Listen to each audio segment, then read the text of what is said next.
Assalamu alaikum, chers frères et sœurs. Au cœur des enseignements de l'islam, l'apparition de l'imam Mahdi, que la paix soit sur lui, occupe une place particulière et suscite une profonde réflexion parmi les croyants. L'imam Mahdi est décrit comme un guide divinement choisi, envoyé pour rétablir la justice et l'équité à une époque où l'injustice et la corruption domineront le monde.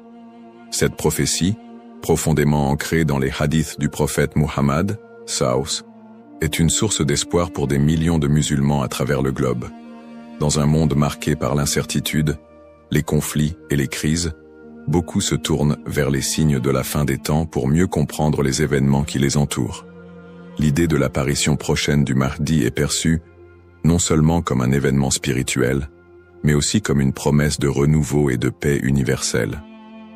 Les savants musulmans ont longuement débattu et étudié cette prophétie, soulignant son importance dans la foi islamique.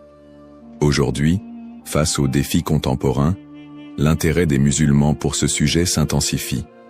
Cette quête de compréhension n'est pas une simple curiosité, mais une volonté sincère de se préparer spirituellement et de rester fermement attaché aux enseignements d'Allah.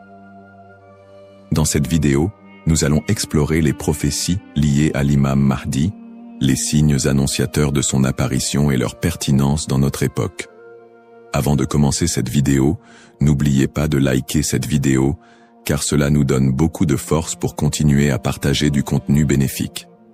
Et je vous invite à vous abonner à notre chaîne et d'activer la cloche de notification pour rester informé de nos prochaines publications sur la foi islamique. Merci et bonne vidéo. Les sources sur l'imam Mahdi. L'histoire et le rôle de l'imam Mahdi, que la paix soit sur lui, sont tirés des enseignements prophétiques et occupent une place importante dans la tradition islamique. Bien que le Coran ne mentionne pas directement l'imam Mahdi, de nombreux hadiths authentiques du prophète Muhammad, sallam, mettent en lumière son apparition future. Ces textes constituent les principales sources de compréhension sur ce sujet. Parmi les hadiths largement acceptés par les savants, on trouve celui rapporté par Abu Saïd al-Khudri, qu'Allah soit satisfait de lui, où le prophète, Saus, a dit « Le jour de la résurrection ne viendra pas avant qu'Allah n'envoie un homme de ma descendance, dont le nom sera comme le mien, et dont le nom du Père sera comme celui de mon Père. Il remplira la terre de justice et d'équité, tout comme elle était auparavant remplie d'oppression et d'injustice. » Rapporté par Abu Daoud et authentifié par Al-Albani. Un autre hadith rapporté par Salama, qu'Allah soit satisfait d'elle, mentionne « Le Mahdi viendra de ma descendance, de la lignée de Fatima. » Sunan Ibn Majah, Sahih, selon Al-Albani. Ces hadiths et bien d'autres montrent que l'imam Mahdi sera un descendant direct du prophète Muhammad, Saus, portant son nom et sa mission. Guider l'humanité et rétablir l'équilibre et la justice dans un monde troublé. Cependant, il est crucial de faire la distinction entre les sources authentiques et celles qui sont discutables.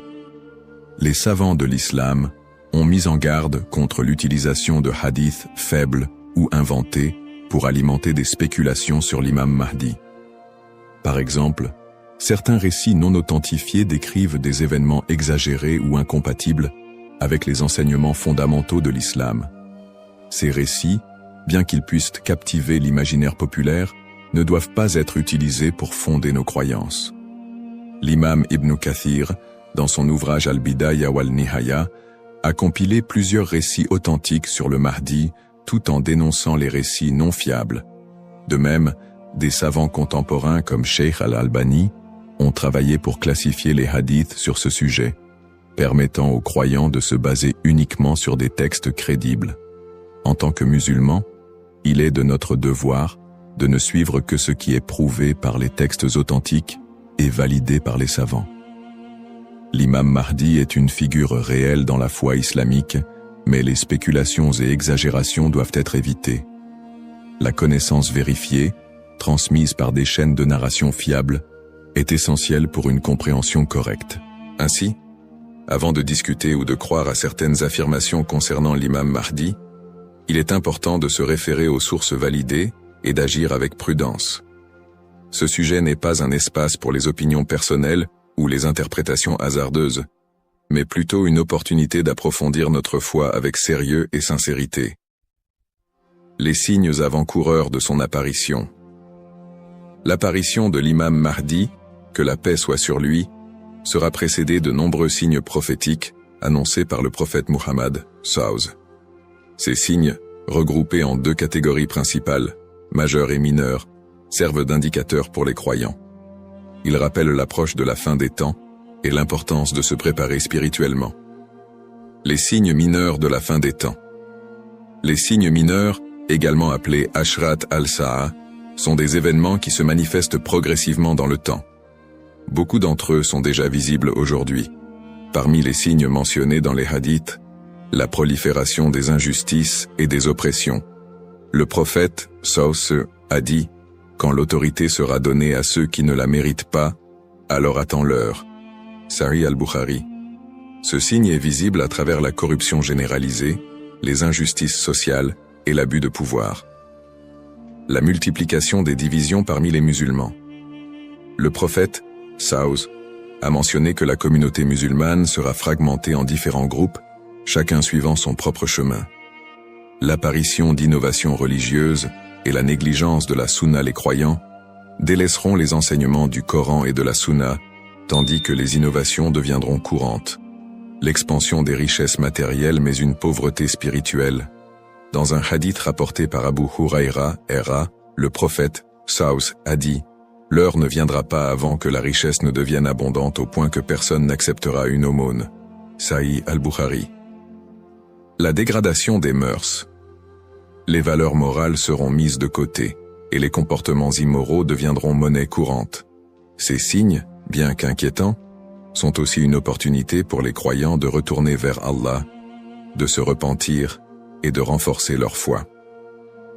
Les signes majeurs de la fin des temps. Les signes majeurs sont des événements extraordinaires et universels qui marqueront une étape décisive avant l'apparition de l'imam Mahdi et le jour du jugement. Parmi ces signes, la montée de grands troubles et conflits mondiaux. Des guerres intenses et des désordres sans précédent se propageront, causant chaos et destruction. L'émergence du Dajjal, l'Antéchrist.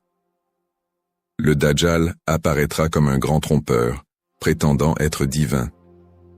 Il sera un test majeur pour les croyants. L'imam Mahdi sera un guide spirituel crucial pour affronter cette épreuve. L'apparition d'un feu en Arabie. Le prophète, sallallahu, a dit « L'heure ne viendra pas avant qu'un feu ne sorte du Hijaz et éclaire les coups des chameaux à Bousra. » Sahih al-Bukhari. Le lever du soleil à l'ouest. Ce phénomène surnaturel marquera un point de non-retour pour le repentir des gens. La descente de Jésus, Issa, que la paix soit sur lui, Jésus, As, reviendra pour soutenir l'imam Mahdi, vaincre le Dajjal et instaurer la justice. Événements actuels liés aux signes. De nombreux croyants se demandent si les événements contemporains, tels que les catastrophes naturelles, les pandémies, les guerres et l'érosion des valeurs morales, pourraient être liés à ces signes prophétiques. Bien que certains événements puissent sembler correspondre, il est important de rappeler que seul Allah connaît le moment exact de la réalisation de ces prophéties. Interprétation des signes par les savants. Les savants islamiques soulignent que les signes de la fin des temps ne doivent pas être interprétés littéralement ni utilisés pour prédire des dates précises. Leur rôle est de renforcer notre foi et de nous rappeler l'impermanence de ce monde. Cheikh al-Islam Ibn Taymiyyah et d'autres érudits ont mis en garde contre les spéculations excessives, rappelant que les prophéties doivent être comprises dans leur contexte spirituel et non comme des prédictions mondaines. Se préparer tout en restant modéré. Face à ces signes, les musulmans sont appelés à se tourner vers Allah par la prière, la lecture du Coran et les bonnes actions. Il est essentiel de ne pas sombrer dans la panique ou les théories sensationnalistes, mais plutôt de renforcer notre foi et notre confiance en Allah. Comme le prophète sallallahu l'a dit, « Agissez tant que vous êtes en vie ». Un rappel essentiel. Enfin, Il est crucial de se souvenir que seul Allah connaît le moment exact de l'apparition de l'imam Mahdi et du jour du jugement. Le rôle du croyant est de se préparer spirituellement et d'agir pour le bien, sans céder aux inquiétudes ou à l'impatience. Qui est l'imam Mahdi? L'imam Mahdi, que la paix soit sur lui, est une figure centrale des prophéties islamiques liées à la fin des temps. Son nom, Al-Mahdi, signifie « le bien guidé », et il est décrit comme un leader choisi par Allah pour restaurer la justice et l'équité dans un monde plongé dans l'injustice et la corruption. Il incarne l'espoir et la rédemption pour les croyants, à une époque où les valeurs morales et spirituelles auront été gravement dégradées. Le rôle de l'imam Mahdi selon les enseignements islamiques. Le rôle principal de l'imam Mahdi sera de guider l'humanité sur le chemin de la vérité et de la foi. Il apportera la justice dans un monde envahi par l'oppression et rétablira l'ordre dans les sociétés désorganisées. Le prophète Muhammad, Saus, a dit « Il remplira la terre de justice et d'équité, tout comme elle était auparavant remplie d'injustice et d'oppression. » Sunan Abu Daoud, Sahih selon Al-Albani. Le Mahdi sera également un défenseur de l'islam et de l'unité de la communauté musulmane. Ummah. Son arrivée coïncidera avec une période de chaos où les croyants seront divisés et éprouvés par de grandes tribulations. Il unifiera les musulmans sous une bannière commune et les guidera dans des batailles contre les forces du mal, notamment le Dajjal, l'Antéchrist. Traits et caractéristiques de l'imam Mahdi. Les hadiths authentiques décrivent l'imam Mahdi comme un homme au physique et aux qualités exceptionnelles. Son nom et sa lignée. Il portera le même nom que le prophète Mohammed, Saus, et son père aura également un nom similaire à celui du père du prophète. Il sera un descendant direct du prophète à travers sa fille Fatima, qu'Allah soit satisfait d'elle. Son apparence, dans certains récits, il est décrit comme ayant un front large et un nez aquilin. Ses traits physiques permettront aux croyants de le reconnaître. Son caractère, le Mahdi sera doté d'un sens aigu de la justice, d'une grande sagesse et d'un cœur pur. Il sera aimé et suivi par les croyants sincères. Le prophète Muhammad, Sallallahu a dit « Le Mahdi viendra de ma descendance, de la lignée de Fatima. » Sunan ibn Majah, Sahih selon Al-Albani. Le lien avec le prophète Muhammad, Saus. L'imam Mahdi, en tant que descendant direct du prophète Muhammad, Saus, est lié non seulement par sa lignée, mais aussi par sa mission spirituelle. Comme le prophète, il sera un guide pour l'humanité et incarnera les valeurs de l'islam, la justice, la miséricorde et la foi en Allah.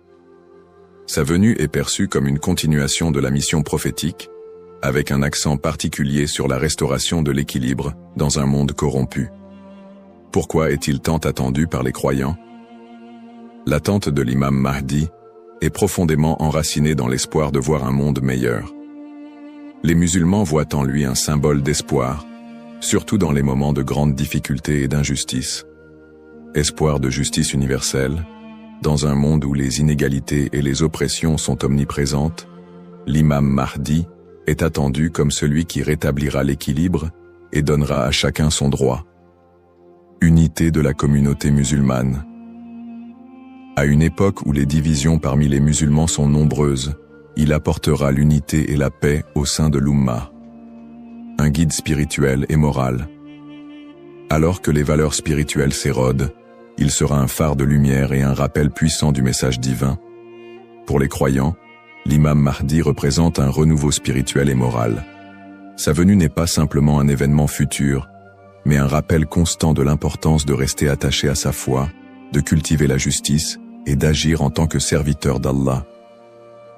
Un rappel essentiel.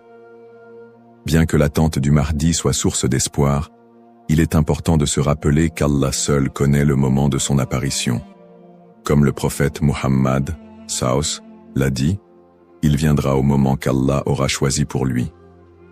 Cette croyance nous rappelle de nous concentrer sur nos propres actions et de renforcer notre foi en préparation à cet événement majeur. Le rôle du croyant en attendant l'imam Mahdi. L'attente de l'imam Mahdi, que la paix soit sur lui, est une réalité profondément ancrée dans la foi islamique. Cependant, cette attente ne doit pas être perçue comme une justification pour l'inaction ou la passivité. Au contraire, le croyant est appelé à renforcer sa foi, ses bonnes actions et son lien avec Allah dans cette période d'attente. Se concentrer sur ses propres actes et sa foi. L'attente de l'imam Mahdi ne signifie pas que les croyants doivent simplement espérer un changement sans agir. Allah nous rappelle dans le Coran, « Certes, Allah ne modifie pas l'état d'un peuple tant qu'il ne modifie pas ce qui est en eux-mêmes. » Sourate Ar-Ra'd 13-11. Cela implique que chaque croyant doit se concentrer sur l'amélioration de ses propres actes, de sa foi et de son comportement. L'imam Mahdi ne viendra pas pour accomplir ce que nous négligeons, mais pour guider une communauté déjà engagée dans la voie d'Allah. Pratique recommandée pour le croyant. En attendant l'imam Mahdi, le croyant doit s'efforcer de maintenir une relation forte et constante avec son Créateur. Voici quelques pratiques essentielles. La prière, salat. La prière est le pilier central de l'islam et le premier acte dont le croyant sera jugé. L'accomplissement régulier des prières obligatoires et surérogatoires est crucial pour renforcer notre foi. Le dhikr, évocation d'Allah, multiplier les invocations et les rappels d'Allah, permet de purifier le cœur et de rester connecté à lui, même dans les moments difficiles. Le prophète Saus a dit, « Le meilleur rappel est « La ilaha illa Allah » Il n'y a de Dieu qu'Allah. La lecture du Coran. Le Coran est la lumière et la guidance pour tout croyant. Sa lecture régulière, accompagnée de méditation sur ses significations, est essentielle pour maintenir un lien avec les enseignements divins. Le tawakkul, confiance en Allah. Face aux épreuves, le croyant doit placer sa confiance totale en Allah, tout en faisant les efforts nécessaires pour s'améliorer. Agir et être un modèle de vertu. L'attente de l'imam Mahdi n'est pas une excuse pour négliger nos responsabilités personnelles, sociales ou spirituelles. Au contraire, chaque croyant doit être un modèle de vertu et d'excellence dans tous les aspects de sa vie, dans sa famille, en éduquant ses enfants dans les valeurs islamiques et en maintenant une atmosphère de piété et d'amour, dans sa communauté, en participant à des œuvres caritatives, en favorisant l'unité et en soutenant ceux qui en ont besoin. Dans sa conduite quotidienne, en respectant les enseignements de l'islam, en évitant les péchés et en recherchant l'agrément d'Allah dans toutes ses actions. Un rappel d'équilibre et de responsabilité. L'imam Mahdi n'est pas une figure miraculeuse venue pour résoudre tous les problèmes du monde sans notre participation. Son apparition sera une bénédiction pour ceux qui se seront préparés en renforçant leur foi et en accomplissant leurs devoirs religieux et sociaux. Le prophète Muhammad Saus a dit « Travaillez pour ce monde comme si vous alliez vivre éternellement, et travaillez pour l'au-delà comme si vous alliez mourir demain. » Cette sagesse rappelle aux croyants l'importance de trouver un équilibre entre les affaires mondaines et spirituelles, tout en se préparant à l'apparition du Mahdi. En résumé, attendre l'imam Mahdi est une opportunité pour chaque musulman de devenir une meilleure personne, en s'engageant activement dans le bien et en restant fidèle à la voie tracée par le prophète Muhammad. Saus. Les erreurs fréquentes et mises en garde. L'attente de l'imam Mahdi est une croyance importante en islam, mais elle doit être abordée avec prudence et discernement. Les spéculations non fondées et les interprétations erronées des signes peuvent conduire à des malentendus et à des dérives, s'éloignant ainsi des enseignements authentiques de l'islam. Les spéculations non fondées sur son apparition. De nombreuses personnes, face aux troubles mondiaux et aux épreuves, se livrent à des spéculations sur l'apparition imminente de l'imam Mahdi. Certains affirment même avoir vu des signes ou identifié des individus comme étant le Mahdi. Ces spéculations, bien qu'alimentées par l'inquiétude ou l'espoir, sont souvent basées sur des sources faibles ou des interprétations personnelles. Le prophète Muhammad Saus nous a rappelé que seul Allah connaît le moment de ces événements. Quant à l'heure, nul ne la connaît, si ce n'est Allah.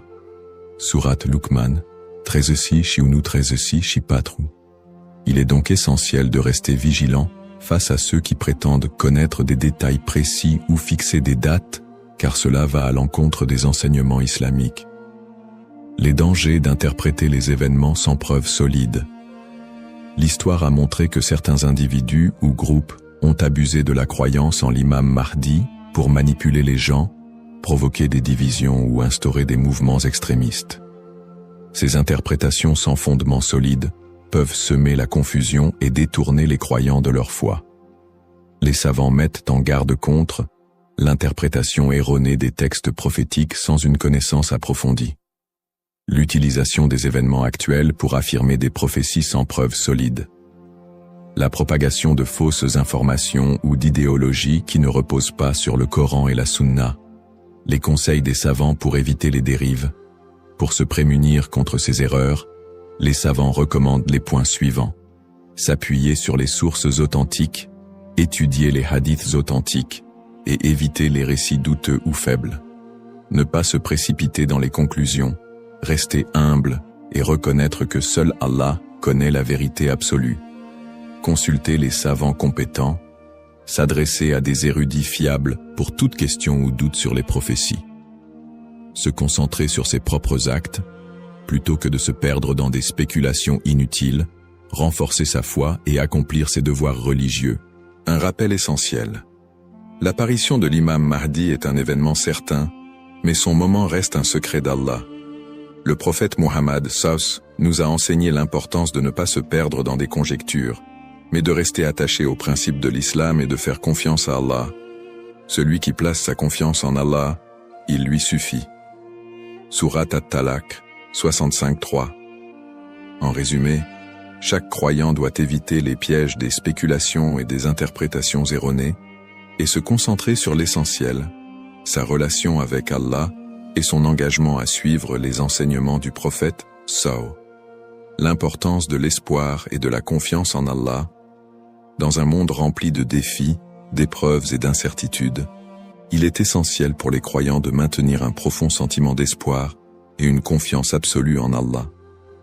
La promesse de l'apparition de l'imam Mahdi, que la paix soit sur lui, n'est pas un appel à la peur, mais un rappel de la miséricorde et de la sagesse infinie d'Allah. Ne pas céder à la peur ou à l'anxiété. Les épreuves de la vie peuvent parfois paraître écrasantes, mais Allah nous rappelle dans le Coran. Ne vous laissez pas abattre et ne soyez pas tristes. Vous êtes les supérieurs si vous êtes croyants. Sourate Al-Imran 3:1-39. Plutôt que de succomber à l'anxiété face aux troubles du monde ou aux signes de la fin des temps, les croyants doivent se rappeler que ces événements font partie du plan divin. Allah est le meilleur des planificateurs, et tout ce qui se passe a une raison profonde, même si elle nous échappe. Chaque épreuve est une opportunité de se rapprocher d'Allah. Les moments de difficulté sont, en réalité, des occasions uniques pour renforcer sa foi et son lien avec Allah. Le prophète Muhammad SAW a dit « La récompense est proportionnelle à l'épreuve. Lorsqu'Allah aime un peuple, il l'éprouve. » Sahih al-Bukhari. Au lieu de voir les épreuves comme des obstacles, elles doivent être perçues comme des moyens d'expier nos péchés, de purifier nos cœurs et d'accroître notre patience et notre gratitude. Les pratiques comme le dhikr, la prière et la lecture du Coran permettent de transformer ces épreuves en des opportunités de rapprochement avec Allah. Plus le croyant se connecte à son Seigneur, plus il trouve de sérénité et de force face à l'adversité. Rester unifié en tant qu'Umma. L'unité de la communauté musulmane, Umma, est un pilier essentiel dans la préparation à l'apparition de l'imam Mahdi. La division affaiblit les croyants et les détourne de leurs objectifs spirituels. Allah nous appelle à l'unité dans le Coran. Et cramponnez-vous tous ensemble au câble d'Allah et ne soyez pas divisés. Sourate Al-Imran 3:1-3. En restant unis, les croyants peuvent surmonter les épreuves collectives et se soutenir mutuellement dans la foi. L'entraide, le pardon et l'amour fraternel sont des valeurs fondamentales pour bâtir une communauté forte et résiliente. Un rappel d'espoir et de sérénité. Allah est toujours avec ceux qui placent leur confiance en lui. Le prophète Muhammad, Savus, nous a enseigné que même dans les moments les plus sombres, Il y a toujours de l'espoir pour ceux qui se tournent vers Allah avec sincérité. Il a dit, étonnante est l'affaire du croyant. Tout ce qui lui arrive est un bien pour lui. Si un bonheur l'atteint, il remercie, et c'est un bien pour lui. Et si un malheur l'atteint, il patiente, et c'est un bien pour lui. Sahih Muslim. Ainsi, en renforçant notre foi, en restant unis et en plaçant notre confiance en Allah, nous transformons les moments d'incertitude en des opportunités de grandir spirituellement et de construire un avenir meilleur pour l'Ummah. Conclusion inspirante. En résumé, la prophétie de l'apparition de l'imam Mahdi est un rappel puissant pour les croyants de renforcer leur foi, d'être attentifs aux enseignements d'Allah et de se préparer spirituellement à l'au-delà. Nous avons exploré les sources authentiques qui mentionnent l'imam Mahdi, les signes avant-coureurs de son apparition et son rôle dans la restauration de la justice et de l'équité. Nous avons également mis en lumière l'importance pour chaque croyant d'agir, de cultiver la patience et de ne pas tomber dans des spéculations infondées. Ces enseignements sont une invitation à la réflexion personnelle. Suis-je prêt à rencontrer mon Seigneur? Ai-je accompli les devoirs qu'Allah m'a confiés? L'attente de l'imam Mahdi doit nous pousser à purifier nos intentions, à accroître nos bonnes actions et à renforcer l'unité de l'Ummah. Terminons cette réflexion par une invocation sincère. Ô Allah, guide-nous sur le droit chemin, raffermis notre foi et aide-nous à être parmi ceux qui te plaisent. Protège l'humanité des épreuves et des divisions et accorde à l'Ummah l'unité et la paix. Fais de nous des serviteurs sincères et prépare nos cœurs à accueillir tes bénédictions. Amin. Puisse Allah nous accorder la patience, la sagesse et la force d'être des modèles de vertu et de foi,